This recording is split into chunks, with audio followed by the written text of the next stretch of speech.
it's wrong, basically. I mean, it's illegal what they're doing.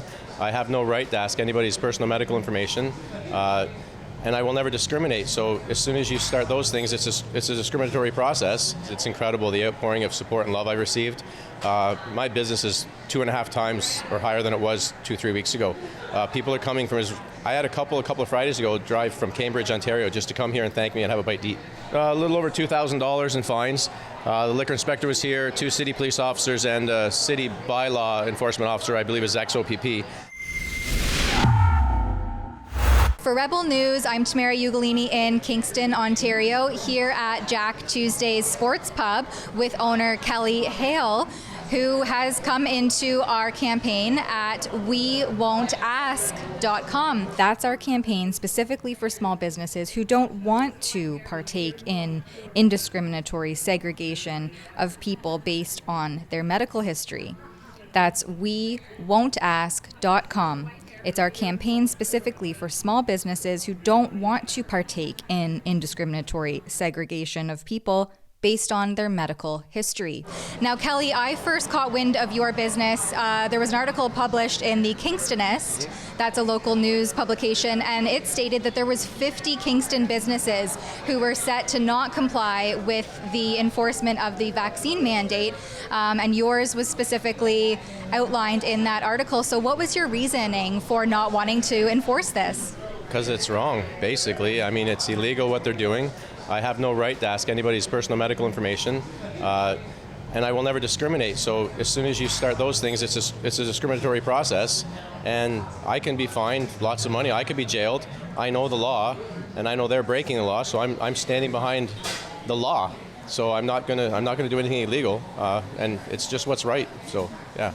Now, in that article, like I said, there was apparently 50 other businesses who were ready to also not enforce. What's the landscape like between those other businesses that's happening right now? I can't speak to all those businesses at this point. It's not just Kingston, it is the greater Kingston area.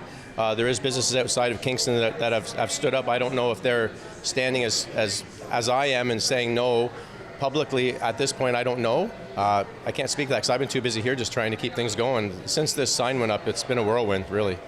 Yeah, tell us about your customer base and the support that you've received from the community. Well, the one interview I did with Global, I talked about the silent majority, having enough and standing up.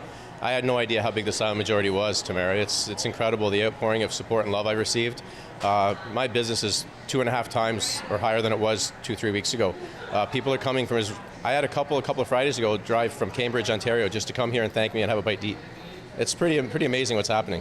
Well, I had my family here earlier and we supported your business and had a bite to eat, and it felt very much like the before times. You come in and it's actual normal, and that's such a relief to a lot of people who are just faced with this constant dehumanizing atmosphere, especially in the service industry where you rely on that interaction to really feel like a person at a business. Yes. Can you speak on that?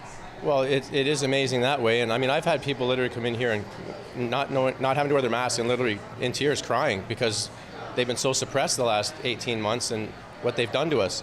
It's truly incredible. So people are not going to stop coming. I'm not going to stop my stance. I know what I'm doing is right, and it's almost like the more they come at me, the more support I'm going to get. So I'm okay with everything. These look like all consenting adults making their own choices. So when did we stop being able to do something like that? Yeah, I'm kind of confused, Tamara, about that too, because it's not my responsibility to worry about your health. And since everything and anything that discusses or even so much as critiques vaccination is punishable by the Ministry of Truth, I mean YouTube, with threats of deplatforming and content removal, we can't publish the full video here. To see all of our content, including that which the technocrats consider wrongthink, please head over to rebelnews.com. I'll see you there.